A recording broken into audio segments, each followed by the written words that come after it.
Ya sebelumnya maaf ya, nih saya kacau banget badan, ngedrop. Saya lagi bed rest ini di saya lagi bed rest di rumah karena nggak enak badan banget. Jadi saya sengaja live. Ini saya belum tidur karena saya baru sampai Jakarta banget ini, nyetir sendiri lagi dari Jogja. Jadi izin saya nanggep ini, mata saya kena blepharitis. Saya baru dapat kabar dari Adam, Denny, dan Anji, sama Nora, sama Ngurah, teman-teman OSD Bali, yang mengatakan Jering divonis 1 tahun 2 bulan. Ya, ya lebih ringan sih sebenarnya daripada tuntutan jaksa penuntut umum. Cuman saya jujur, buat para media yang menanyakan, banyak orang-orang media menanyakan, netizen menanyakan, ini saya baru bawa tiduran banget ya. Saya sangat-sangat kecewa dengan putusan hakim tersebut. Ya jujur. Karena satu, Jering ini tidak ada riwayat melakukan kriminal sebelumnya. Dan dia gak bunuh, gak korup, gak maling juga. Ya, permasalahan kata yang dianut adalah kacung. Tapi keputusan untuk banding atau enggak itu adalah keputusan dari Pak Gendo dan keluarga Jering sebagai tentu keluarga terdakwa. Poin kedua yang saya ingin tampilkan adalah kenapa saya kecewa, karena saya sebagai individu memang saya sangat berseberangan dengan Jering untuk edukasi medsos. Surat tugas saya pada tanggal 8 Agustus yang keluar ke saya, dikeluarkan surat tugas, nanti akan dikeluarkan juga oleh di medsos, itu adalah untuk mengcounter narasi medsosnya Jering. Dan emang dari Satgas pun pada waktu itu saya belum dikeluarkan dari Satgas, lebih senengnya narasi Jering itu diadu argumen di media sosial. Jadi surat tugas saya jelas. Tetapi ya udah, kalau menurut saya perbedaan argumen itu bisa ditanggapi dengan argumen juga. Dan penjara itu bukan solusi untuk mengurangi hujatan ke nakes. Harusnya hujatan-hujatan ini kita clearkan dengan sebuah tindakan positif. Dan menurut saya, vonis 1 tahun 2 bulan ini justru akan membuat semakin banyak hujatan juga ke ID. Jadi ini bukan solutif. Terus yang ketiga, saya emang di Jogja ngurus relawan baik banget, ngurus pengungsian, ngurus bantuan. Kemarin ngirim logistik, ini capek banget, Paul drop dari Jogja, akhirnya saya baru nyetir ke Jakarta, baru sampai banget. Jadi otomatis saya nggak bisa ke Bali ya, karena saya harus memilih untuk ngurus pengungsi di Jogja. Cuman saya diwakilin oleh Mas Manji dan Adam di sana yang infoin terus. Yang ketiga, di sini ada sebuah hal kontradiktif. Pertama, Ketua ID Bali Pak Teja itu mengatakan tidak ingin memenjarakan dan hanya meneruskan mandat dari ID Pusat. ID Pusat mengatakan tidak ingin memenjarakan juga, tetapi hanya mendukung rekomendasi. Tapi fakta di persidangan, Pak Teja itu menjadi saksi pelapor. Pak Teja juga ada pertemuan dengan saya pada 8 Agustus yang meminta Tirta nggak usah ikut campur di urusan hukum. Dan di pertemuan itu, Pak Teja meminta saya untuk fokus surat tugas saya, yaitu fokus di medsos saja untuk mengcounter isu-isu konspirasi dan isu bullying, gak usah ikut campur. Tapi di fakta persidangan akhirnya terbukti ya, penjara. Jadi ini pertanyaan buat Pak Teja. Jadi Pak Teja ingin Jering udah ke penjara, jadi Pak Teja sekarang gimana?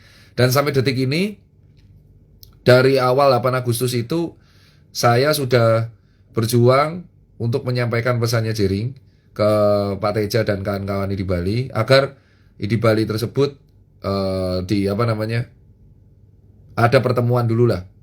Paling nggak ada pertemuan, ada diskusi untuk menerima keluarga Jering dan Nora untuk permintaan maaf. Tapi sampai detik ini setahu saya chat Nora nggak dibales, chat saya soal mediasi juga nggak dibales, permintaan mediasi ditolak.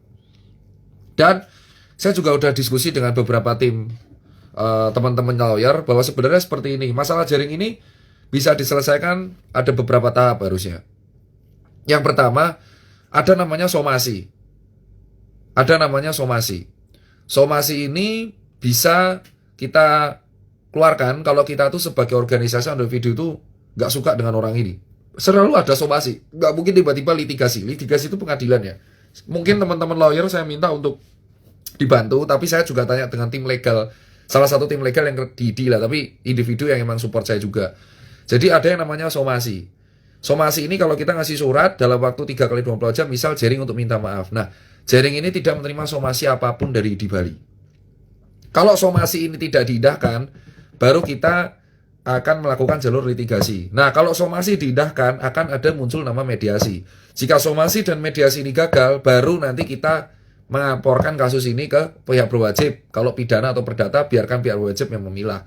Nah, kalau di kasus Jering ini, ID Bali itu tidak somasi, tidak ada mediasi, jadi tidak memberikan kesempatan Jering ini klarifikasi atau minta maaf ke ID Bali tersebut, tapi langsung melaporkan. Nah, karena ini deliknya pidana, deliknya biasa dan ini pidana, jadi tidak butuh pelapor untuk kasus ini dilanjutkan, hanya butuh saksi pelapor. Nah, pada waktu jalannya persidangan, pada waktu proses pelaporan ini kronologisnya, kalau teman-teman mau tahu, saya diminta oleh Satgas Relawan untuk ke Bali, ada surat tugasnya.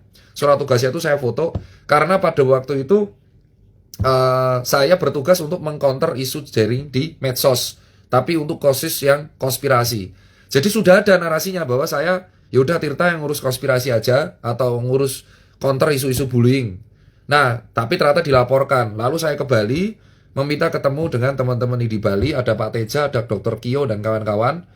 Di saat itu, ada sebuah ucapan dan dealing persetujuan bahwa Dr. Tirta tidak boleh ikut campur soal di Bali. Dan itu ada bukti chatnya. Udah di-share ke Adam juga. Karena pada waktu itu, Pak Teja meminta saya untuk mengcounter isu konspirasi di medsos, sesuai dengan arahan dari pusat, yaitu counter medsos doang.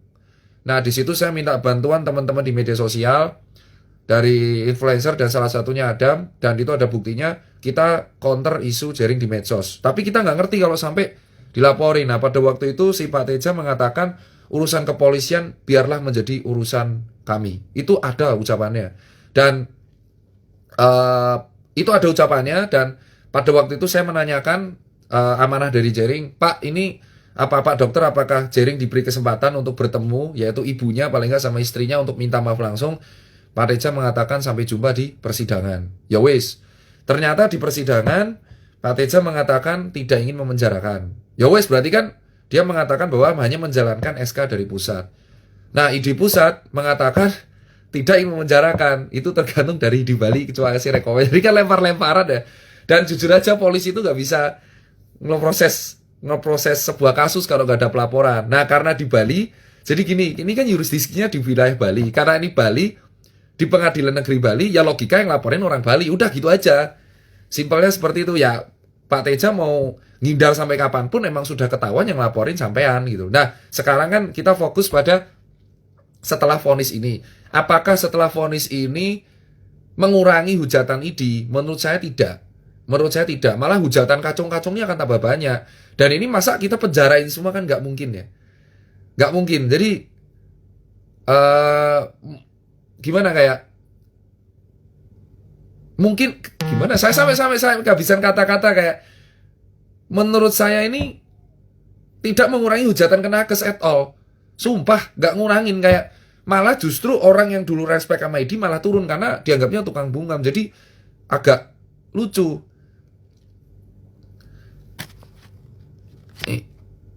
Ini menurut saya nggak mengurangi sama sekali hujatan ke nakes. Sumpah. Jadi menurut saya gini, buat senior-senior saya di ID, ini zaman udah berubah Pak Dokter. Ini zaman sudah berubah Pak Dokter. Sumpah, sudahlah. Menurut saya, kalau bisa diselesaikan dengan somasi dan mediasi, kita nggak perlu jauh-jauh ke litigasi. Karena melaporkan seseorang yang tidak pernah terlihat bersalah, hanya karena tuduhan kacung, karena pride, tersinggung, dan pride, harga diri, di sini harga diri, itu justru akan membuat orang semakin antipati. Mungkin kalian nggak percaya, tapi silakan nikmati 3 bulan ke depan, itu semua hujatan akan meningkat. Itu defense mekanisme orang. Pasti akan kayak gitu defense-nya. Kayak orang nggak peduli mau ID mau apa, tapi kita dianggap tukang bungkam. Dan ini nggak peduli ID mana yang laporkan, ini semua nakes yang kena. Saya memikirkan sampai sejauh itu. Pada tanggal 8 Agustus, saya sudah ngechat Pak Teja. Pak Teja minta saya utuh ya bongkar. Saya bongkar bilang, Pak, ini serius kalau Bapak lapor, bullyingnya meningkat. Pak Teja mengatakan sendiri, Tirta fokus ke bullying aja di medsos, gak usah ikut campur urusan kami di kepolisian. Itu adalah keluar dari omongan Pak Teja sendiri. Nah sekarang dari penjara, hujatannya semakin meningkat Pak Teja. Ya Pak Teja puas. Ya kita tanya, mungkin yang kedua, mungkin kita bisa tanyakan ke Pak Teja, puas gak lihat Jering di penjara? Udah gitu aja. Gak usah segol dokter yang lain. Tanyain ke Pak Teja aja, atau Idi Bali, tanyakan, puas gak lihat Jering di penjara? Ketiga, tanyakan ke Pak Teja lagi, apakah bullying sejenis yang dilakukan oleh Jering, yaitu yang kata kacung itu, akankah berkurang atau bertambah? Tanyakan ke Pak Teja saja. Jadi mungkin teman-teman media bisa menanyakan 3 pertanyaan ini ke Pak Teja. Pak, puas gak lihat Jering di penjara? Bapak kan bilang di awal gak ingin memenjarakan. Nah, Jering di penjara nih 1 tahun 2 bulan. Puas gak Pak? Kedua, Pak, kenapa kok ajakan pertemuan mediasinya oleh obrolan minta maafnya dilakukan oleh keluarga Jering dan Nora kok ditolak terus? Sampai chatnya Nora 2 minggu lalu gak dibales.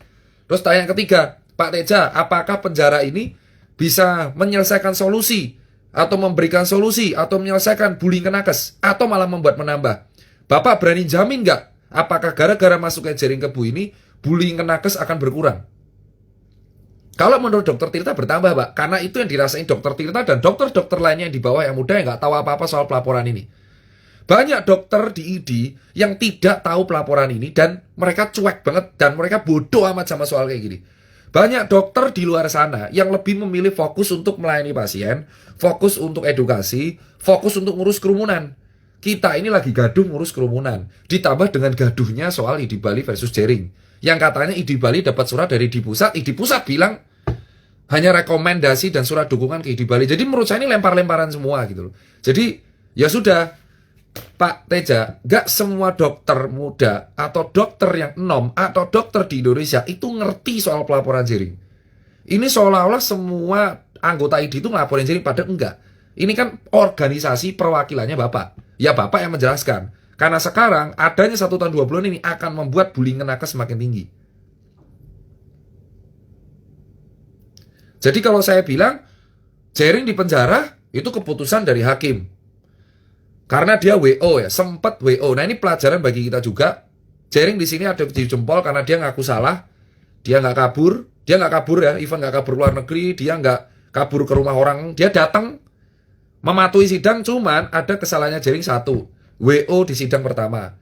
Yaitu mungkin bagi hakim memberatkan. Soalnya kalau setahu saya, kalau kata pengacara, hakim dan pengadilan itu adalah orang yang paling dihormati kalau di situasi sidang. Mungkin gara-gara WO itu hakim memandang yang lain. Tapi untung nggak 3 tahun saya mandangnya, tapi saya kemarin bilang saya berharapnya tuh nggak sampai segitu, tapi ya wis kadung, mau gimana lagi gitu. Dan menurut saya Jering pun akan siap menjalani hukuman ini. Saya tahu watak Jering kayak apa. Dia bukan tipikal orang lari. Dia bukan tipikal orang yang kayak setelah divonis lari atau kabur, enggak.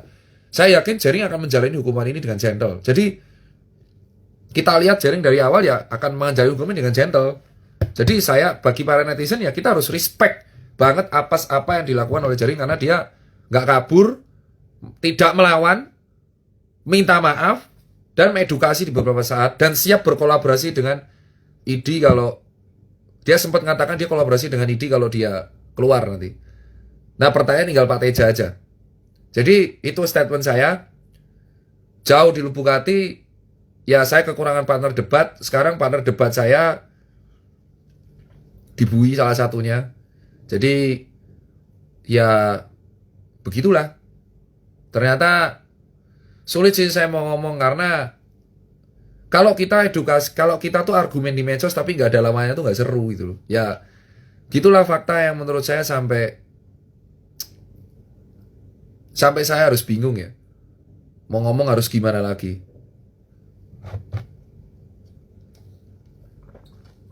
Jadi menurut saya ini lebih ke Pak Tejanya. Jangan sangkut pautkan nakes lainnya. Ini bukan kemenangan nakes. Ini statement saya. Di penjaranya Jering itu bukan kemenangan nakes. Gak ada urusan nakes di sini. Ingat ya, ini bukan kemenangan nakes. Jadi jangan bilang di media bahwa dokter menang, dokter menang, Jering di penjara. Gak ada. Karena gak semua dokter mengetahui pelaporan ini. Itu aja. Gak semua dokter tahu tentang pelaporan Jering. Taunya dari media kita. Saya bahkan tahu dari media, tahu dari Jering sendiri yang nge-WA saya bahwa saya dilaporkan oleh teman-teman di Bali. Jadi jangan menganggap ini kemenangan nakes. Ini kemenangan ID Bali yang katanya mendapatkan rekomendasi dari ID Pusat. Yang katanya ID Pusat cuma ngasih rekomendasi. Saya pusing ini lemparan loh. Jadi monggo Pak Teja bisa jumpa pers atau bisa klarifikasi di media lah. Bahwa jumpa pers, perasaannya gimana setelah Jering di penjara. Itu aja. Mari kita menanyakan ke Pak Teja, Ketua ID Bali, gimana Pak perasaannya setelah melihat Jering di penjara. Senang atau tidak? Kalau sampai mengatakan, ya saya tidak ingin memenjarakan, itu bukti chatnya ada loh abadi. Dan saya ingat perintahnya Pak Teja kontra narasi medsos. Jadi saya saksi. Ya intinya jangan menyeret semua nakes dalam penjaranya Jering. Gak semua orang itu dokter mau ikut campur urusan kayak ginian. Mending fokus ngurusi kasus COVID, kasus pasien. Banyak urusan kita itu. Jadi ya kita mari tanyakan ke Pak Teja aja. Puas gak lihat Jering di penjara? Puas gak? Apakah bisa mengurangi bullying ke nakes? Kita lihat. Kalau sampai akhir tahun bullying ke nakes tambah banyak, saya rasa Pak Teja harus bertanggung jawab salah satunya. Kalau saya. Tapi kalau dia menuduh saya adu domba teman sejawat, justru beliaulah yang membuat polemik ini gitu. Ya beliau harus klarifikasi sendiri sih kalau menurut saya. Kalau saya sih harus ada somasi dulu, mediasi baru litigasi. Itu saya tetap. Dan edukasi itu paling enak. Ngelawan orang kayak Jering tuh di medsos adu argumen saja. Live aja selesai, santai aja, gak usah marah-marah, gak usah lapor-laporan. Kalau lapor-laporan itu tidak akan menghentikan bullying. Ini medsos, Pak. Ini udah zaman tahun 2020, Pak. Orang bikin akun fake aja bisa, Pak, menghujat. Gak mungkin kita baperan sama setiap akun fake di dunia ini, gak bisa. Kalau kita baperan sama tersinggung sama semua akun fiktif di dunia ini, waktu kita habis untuk mengurusi akun fiktif. Ini zaman 2020. Itu aja kalau pesan saya. Semangat buat Jering, semangat buat orang. Minggu saya ke sana ketemu sama kalian untuk ngurus UMKM. Semangat teman-teman Bali. Sesuai dengan lagu Jering, jadilah legenda, Jer. Jadilah legenda, Bli. Jadilah legenda, membuktikan bahwa Anda adalah orang patuh hukum dan Anda adalah orang gentle yang siap menanggung segala akibat dari perkataan. Anda malah dapat 4 jempol dari kita semua. Jering, saya akui 4 jempol. Saya mungkin belum tentu bisa sekuat Jering yang bisa lapang dada, dilaporkan, dibenci orang banyak, nggak bisa ngapa-ngapain padahal baru nikah. Jering adalah contoh orang tegar. Itu yang harus kita contoh di figur anak muda kita sekarang. Berani berbuat, berani datang, nggak kabur. Dia bahkan nggak keluar negeri sama sekali. Itulah salut buat Jering. Semoga aja Pak Teja bisa memberikan tanggapan di media atas di penjara Jering. Dan tolong, ini bukan kemenangan nakes. Nakes rane urusan. Nakes tuh fokusnya kesehatan. Terus sesuai lagunya Jering yang digabung, beli Jering, jadilah legenda di tanah anarki. Gak ngira kamu akan menjadi legend di mana seorang musisi dipenjara karena kata kacung, walaupun banyak orang menentang, dan Anda dilaporkan oleh sesama orang Bali. Jadilah legenda, Anda contoh orang gentle. Keluar dari penjara, masa Anda akan semakin besar. Sukses terus buat Jering, dan bagi saya, Jering gak hanya satu, bos. Lu semua pendukung Jering harus melanjutkan tindakan baik dia. Dari bersih-bersih pantai, bagi makanan, musik. Perjuangkan musisi-musisi di Bali dan UMKM di Bali. Jangan sampai perjuangan yang dilakukan oleh Jering itu sia-sia gitu aja, terutama untuk memperjuangkan orang kecil. Itu kalau dari saya, sebagai seorang kawan.